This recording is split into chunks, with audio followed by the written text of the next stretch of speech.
Hello friends, and welcome back to Vintage Sport Shack, and welcome back to another episode of Card Shop Chronicles. Today I'm going to be talking about my experience over the last 3 months with grading and kind of show you some examples and just my experience. And since I was going to do Friday, I'm going to start showing you how to do submissions through SGC. I figured I'd talk about this today. So as always, stand up, stretch out, because away we go. Before we get started on the grading, I want to do like every Wednesday, I want to do the contest. Someone said I didn't explain the contest well enough last Wednesday, so I apologize.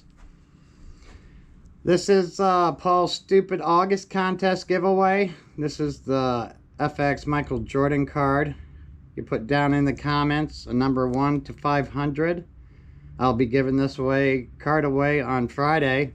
So this is the last day to guess. 1 to 500 in the comment section to win this.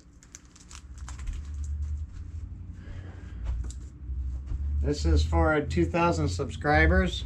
Put a number 1 to 2,000 down in the comments, and you'll win this. Once we hit 2,000 subscribers, the Top Stadium Club box, 1991 football.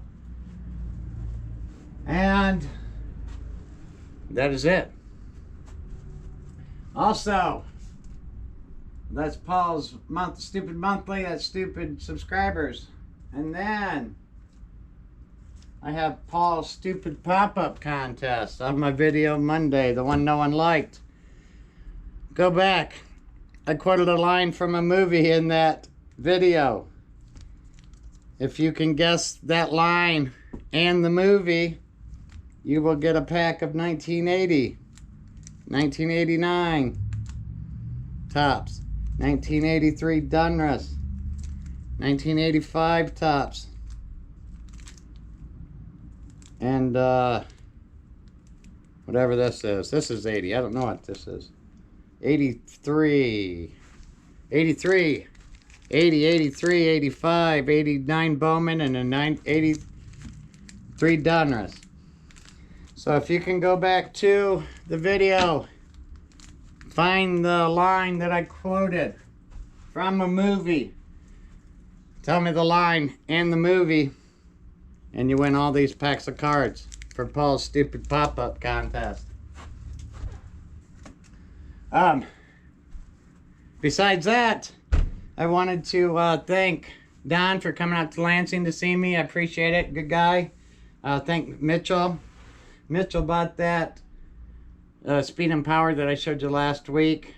The Ricky Henderson and Reggie Jackson. His dad was a big fan of Reggie Jackson, so he was real excited to get that. That was kind of cool.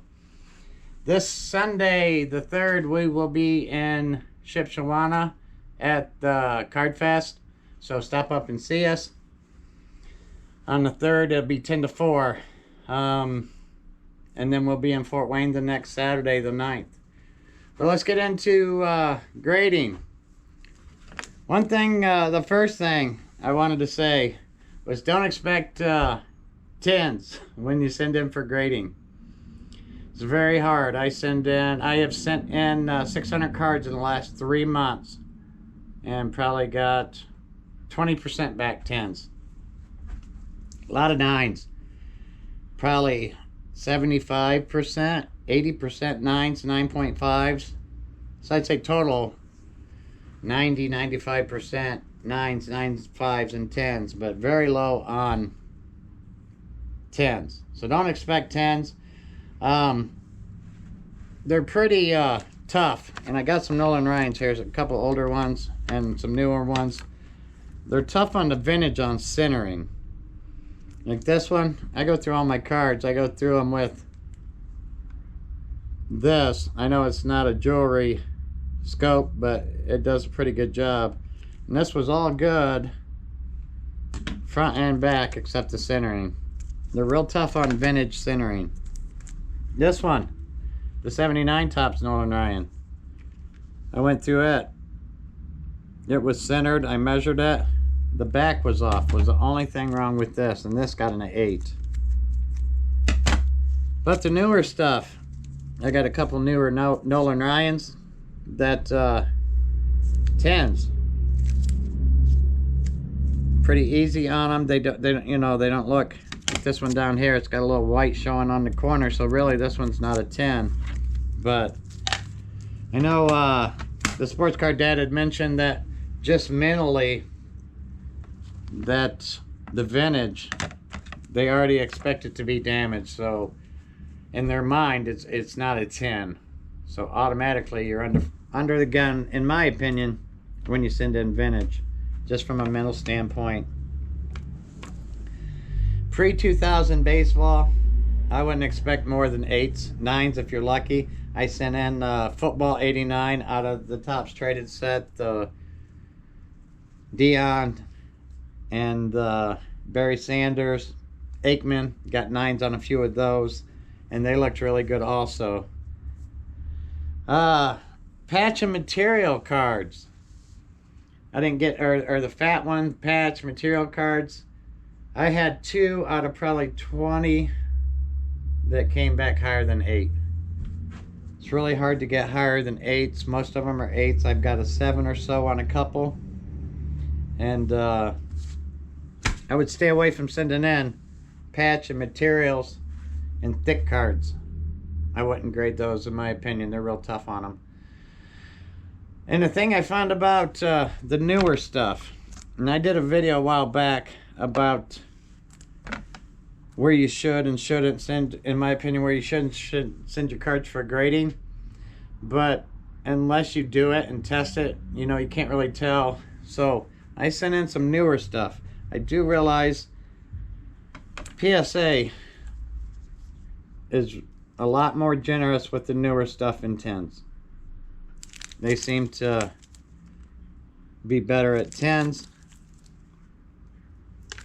SGC tends to degrade the newer stuff really tough. I think that one's a little off center, I get it. This Michael Harris was really nice.